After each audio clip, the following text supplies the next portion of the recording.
UConn played around with fire tonight and got burned as they lose to St. John's tonight at Madison Square Garden. We'll recap on this postgame edition of Locked On UConn.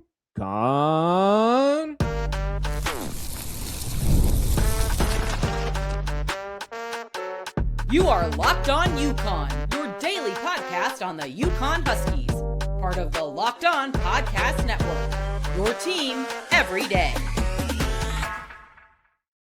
Welcome back in on this post-game edition of Locked On UConn. I am Matt Schonvisky, a two-time graduate, 10-year credentialed media member and host of the only daily UConn sports podcast, Locked On UConn, part of the Locked On Podcast Network, the number one sports podcast network in the world. Please hit the like and subscribe button, and thank you for making this your first listen each and every single day. On today's show, we are recapping tonight's loss at Madison Square Garden with three things that the Huskies did wrong tonight. Then, what did Dan Hurley have to say post-game that you should know about? And finally, cleaning up sloppy play. What does UConn need to do moving forward to prevent a repeat of what transpired tonight? But first, tonight's episode is brought to you by Mazda. We put that drive into every detail. Wins define the moment. Putting in the work that defines you. Stay tuned for highlights in this week's Moving the Game Forward. There's more to a Mazda because there's more to you. For the first time since I've taken over the show, I'm here talking about a UConn loss. So, first off, the sky is not falling because UConn lost a game. UConn is now 22-2 overall, 12-1 in the Big East. What went wrong tonight? What led to an 81-72 loss in Storrs South? Turnovers. UConn turned it over way too much. 8 turnovers in the first half. On the night, 9 turnovers by your point guard, Silas Demery. That is never going to happen again. So this is a one-time occurrence that should never happen again. Now, despite those 9 turnovers, Silas Demery was the most efficient player offensively with 18 points on 7-11 shooting, 7 rebounds, 5 assists. Alex Caravan had a night as well. Very efficient, 17 points, 7 of 10 from the field, 3 of 4 from 3, only had 1 turnover, 3 rebounds, 3 assists. And then you had Terrace Reed, 12 points, 6 rebounds, 2 assists, 2 steals, 3 blocks. He tried to go toe-to-toe with Ejiofor early. And he was having success early. And he started letting Ejiofor know about it early. And I think that keyed Ejiofor to really respond on his side. And boy, did he ever. He finished 21 points, 10 rebounds, 7 assists, 2 steals, 3 blocks. Player of the game in this one. Dictated the game. And when Terrace Reed got into some foul trouble, UConn had some trouble with their bench tonight. You had a couple players that maybe the moment was a little too big, a little too overmatched at this stage in their careers. Eric Ryba had some difficulties. UConn had to now come down and double. There were a few times where Caravan, because of how Ejiofor was taking care of things on the offensive end when Ryba was on the floor. And now, mind you, Ryba only played 5 minutes because of what was transpiring. And he committed 3 fouls in those 5 minutes. Ejiofor was able to really dictate play when Terrace Reed was not on the floor. So I know Dan Hurley had a quick hook with Ryba. He also had a quick hook with Malachi Smith, who also seemed to be pressing a little too much tonight. Maybe trying to do a little too much. 0 points, 0 of 2 from the field, had 1 turnover, only played 5 minutes. But he didn't seem himself. So again, Dan Hurley, a quick hook there, and really leaned on his starters. Because even Jaden Ross and Jalen Stewart really didn't play too much tonight. Braylon Mullins had 11 points, 4 of 8 from the field, 3 of 7 from 3. He was 3 of 3 early from the field, and then only 1 of 5 the rest of the way. Cooled off.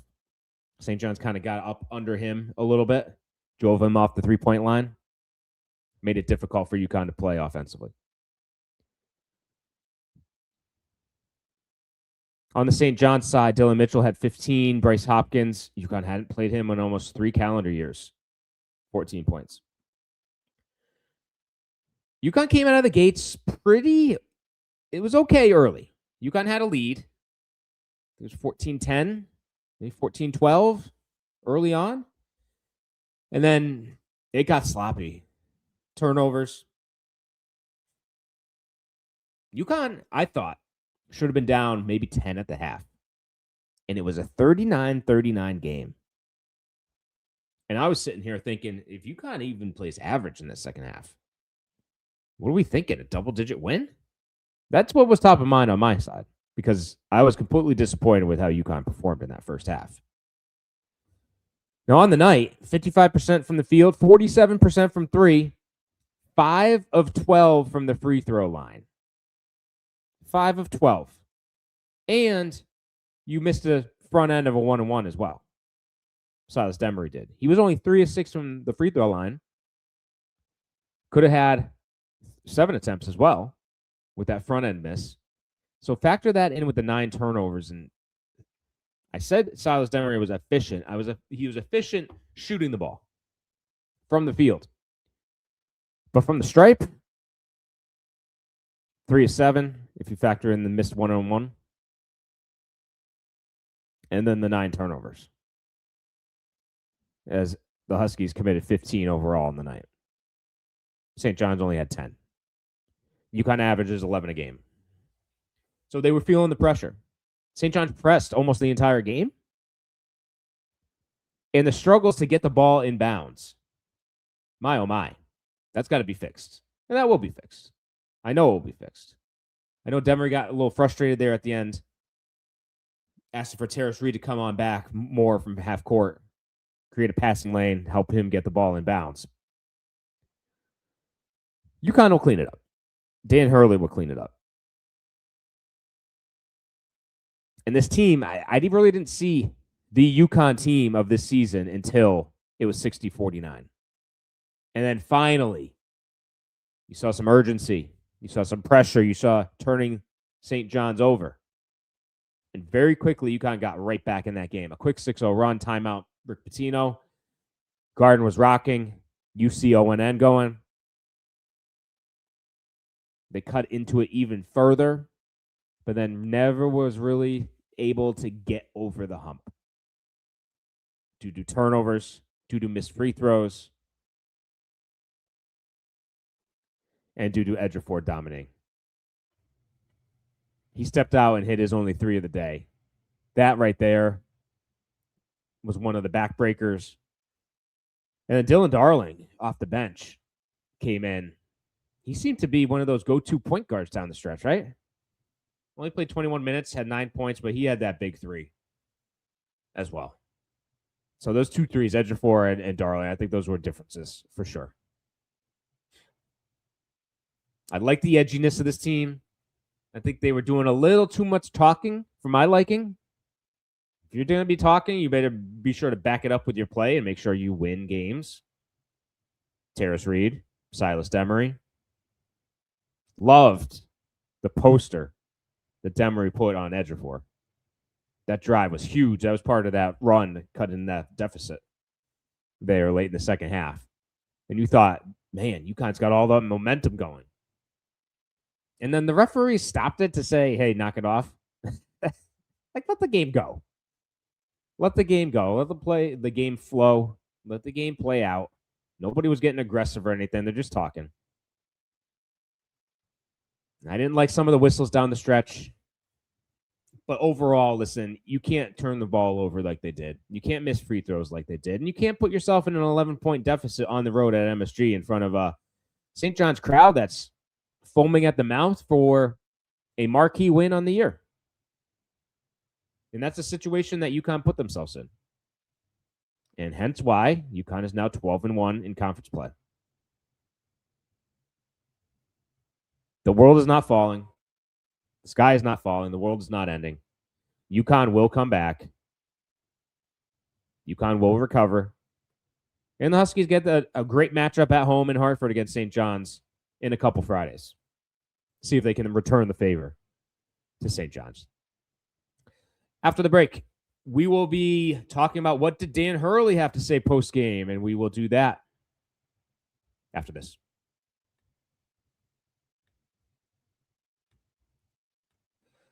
It's the last call for football on FanDuel. One final Sunday, one last kickoff, the final chance to get in on the action before the NFL season officially comes to a close.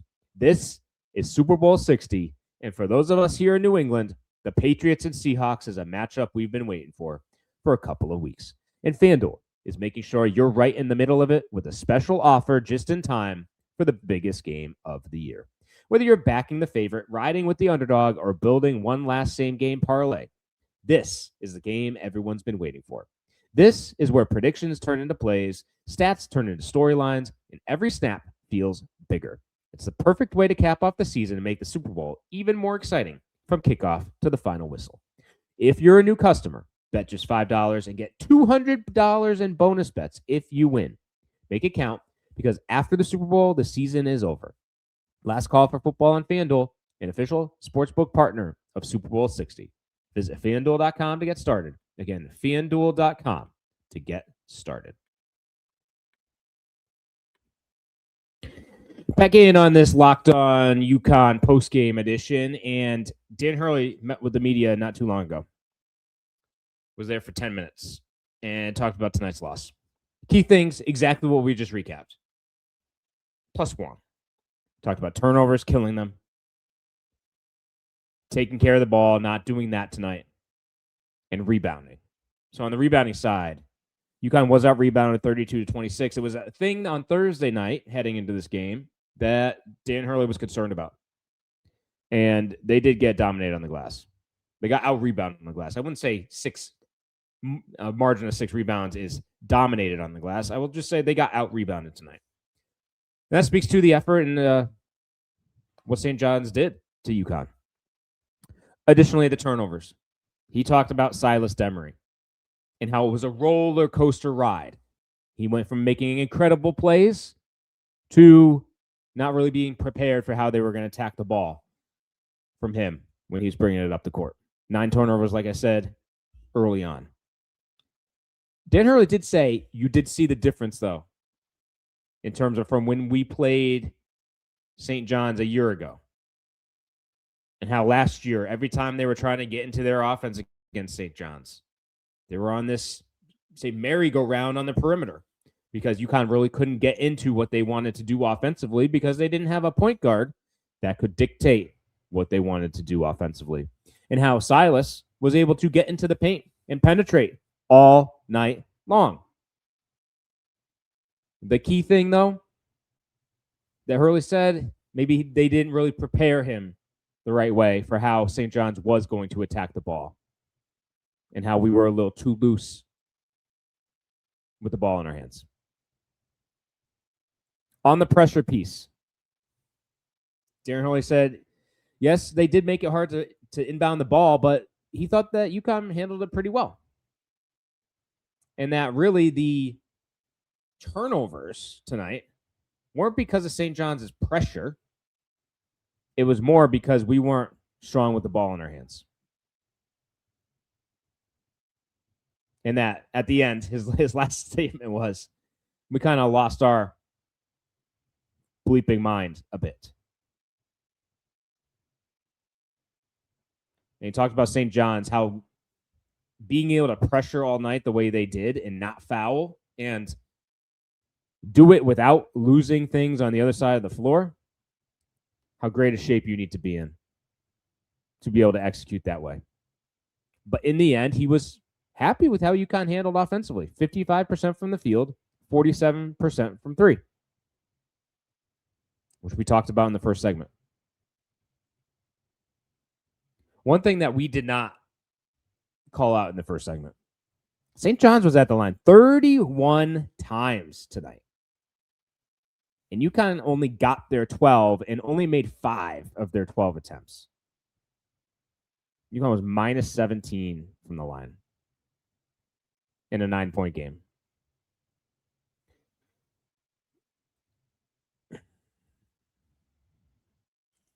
Hurley didn't seem, obviously, he was not thrilled or pleased losing a game.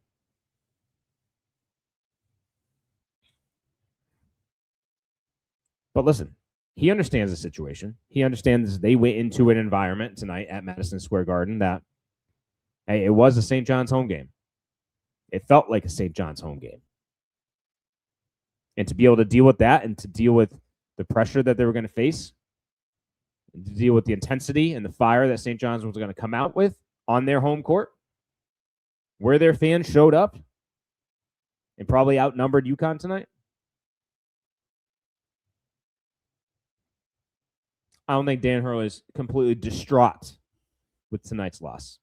Because listen, we've been talking. I took over the show, late November, early December, and UConn has not lost a game since then. It's been multiple months, 2+ months of grinding out wins and grinding out wins and grinding out wins. I think this performance and how they handled tonight, as UConn moves forward, they can look back on this experience and say, and see some of the things that they need to improve upon. There were a couple calls down the stretch that obviously we talked about in the first segment. Hurley questioned a bit in terms of UConn trying to drive. Did Caravan get bumped there down the stretch on one or two of his drives? But for the most part, it was credit to St. John's. It was acknowledging, listen, Silas Demery, we said the 9 turnovers, but the spectacular plays he was making, his ability to get in the lane and break it down, to attack the rim on Ejiofor twice. First one, threw it down. Second one, got a layup off the glass. Yes, the turnovers. Yes, some of the missed free throws. You got to get those out of the way. You can't be skittish at the line, especially in close games down the stretch. Missed free throws can lose games, as can turnovers. You can take care of your free throws. Turnovers, you will take care of it as we go forward. UConn's not one of these teams that turns it over a lot and is not careful with the ball. There's been some issues earlier on in the season, but I don't see this as a recurring issue. But you can't go 5 of 12 from the line. You can't only have Silas Demery and Terrace Reed at the free throw line. When UConn was in the paint quite a bit last night. So, yes, St. John's defended well. But I think there were a couple calls there that could have gone in UConn's favor. And maybe UConn could have been at the line a little more than just the 12 times they were. Whereas St. John's was there 31 times.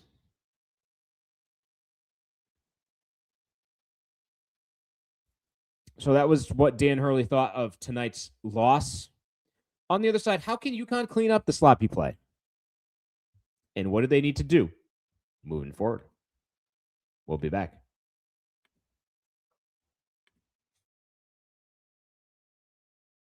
I'm Kalia Butler, host of Locked On Women's Basketball, and this is Mazda's Women's Basketball Snapshot, celebrating the work no highlight reel can ever capture. Number 1 ranked UConn dominated Tennessee 96-66, turning a halftime tie into a historic win and avenging last season's loss by delivering the largest margin in the rivalry's history. AZ Fudd had 27 points and Sarah Strong added 26 as the Huskies remain perfect on the season, reminding everyone why they are the reigning national champions. In the Big Ten, number 2 UCLA rolled past number 8 Iowa 88-65, powered by 22 points from Angela Dukalij and a huge advantage in the paint, staking their claim as a national threat. These moments are earned off the clock, those long before the lights ever come on. The sweat, the fakes, the doubt, the scrapes, and coming back for more every time. Mazda puts that same drive into every detail. Wins define the moment, putting in the work, that defines you. There's more to a Mazda because there's more to you.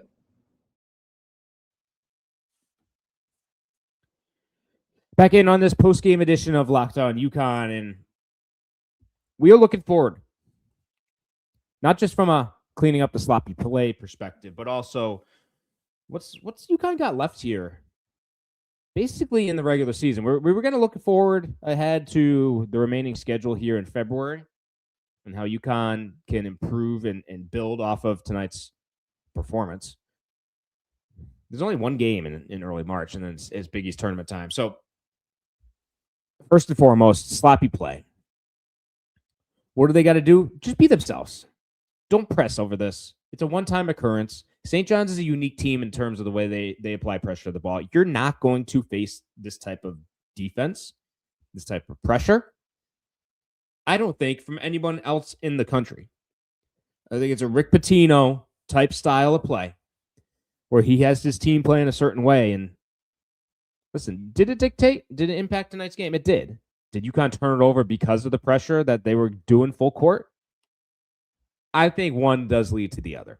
I know Dan Hurley didn't specifically say that, hey, our turnovers were because of the pressure that they had. But listen, when you're dealing with St. John's pressuring the ball from inbound all the way through half court, and then you get on the other side trying to set up your offense, I mean, it impacts your flow, right? Because you're not just immediately bringing the ball up and into your offense very easily, and there's no pressure there, no resistance. It takes a while to get the ball in bounds. There's a little animosity or angst. Just watching the game, you're feeling that. Like St. John's crowd, every time, they wanted 5 seconds. Every single inbounds, especially early in that first half. Did UConn get it over the half court? Yes, they did. Did they turn it over in the backcourt? No.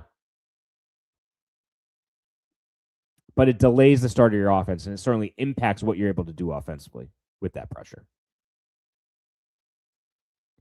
So that's the first thing. Cleaning up sloppy play. I think Silas will be fine. I think the rest of this team will be fine, and Dan Hurley will find ways next time there's a matchup here, maybe make it a little easier to get the ball in bounds. They know how to handle it. They will get it fixed. They will get it done. And UConn will be able to handle this moving forward. Because the first time you see something like this, it's going to be the most time you struggle with it. Now you're prepared for what's going to be coming, and I know Silas Demery will be able to shake this off and be the player that we know he can be. And he was last night. He was a player that put his skills on full display and became and turned into offensively one of these guys that can absolutely take over a game. They just need a little more care with the ball. You got to hit your free throws. So there are key things that I did like in this loss. Sloppy play will be cleaned up. UConn will not be this sloppy again. So that's the first thing. The rest of February, UConn's going to be living at home a little bit. I know their next game is on the road at Butler on Wednesday. But 4 of their final 6 games here in the month of February are at home. And 2 are back-to-back. So they go on the road to Butler. Then you're home for Georgetown and Creighton. You go to Villanova. And then you're home for the big rematch on a Friday night, the 25th of February for St. John's. Then you got Seton Hall. And then you close the regular season at Marquette.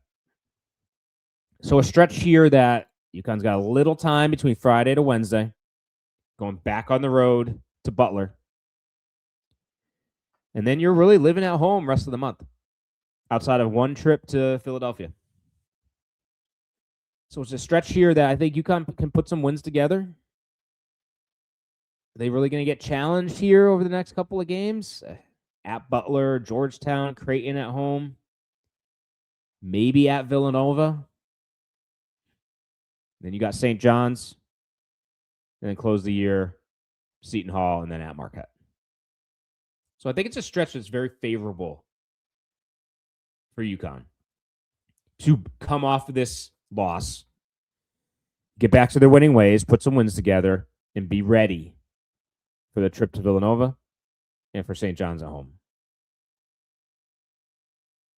So I think the schedule sets up nicely for UConn to work on some things to make sure that their bench is ready the next time they face a game like St. John's will put together. And we've seen UConn be consistent from the bench perspective. We talked about it with Dave Borges leading into tonight's game. how the bench had been something that's been a thing that has developed and been a positive for UConn. They just didn't show up tonight. So I think that will help with the sloppy play as well, because Jaden Ross is certainly somebody that can help with the press as well. So UConn drops their first game since I've taken over the show. UConn is now 22-2 overall, 12-1 in conference play. We will be back this weekend as we move forward. I know the women are going to be in action. Hockey is back in action. So we will have you covered here all weekend long. As we close, please hit the like and subscribe button, and thank you for tuning in to today's episode of Locked On UConn. If you are an everydayer and never miss an episode, it's time to make it official. Join the Locked On Everydayer Club and get ad-free audio, access to our members-only Discord, and more, all built for our most loyal fans. Visit LockedOnPodcast.com/everydayerclub. Again, LockedOnPodcast.com/everydayerclub. And as always, go Huskies!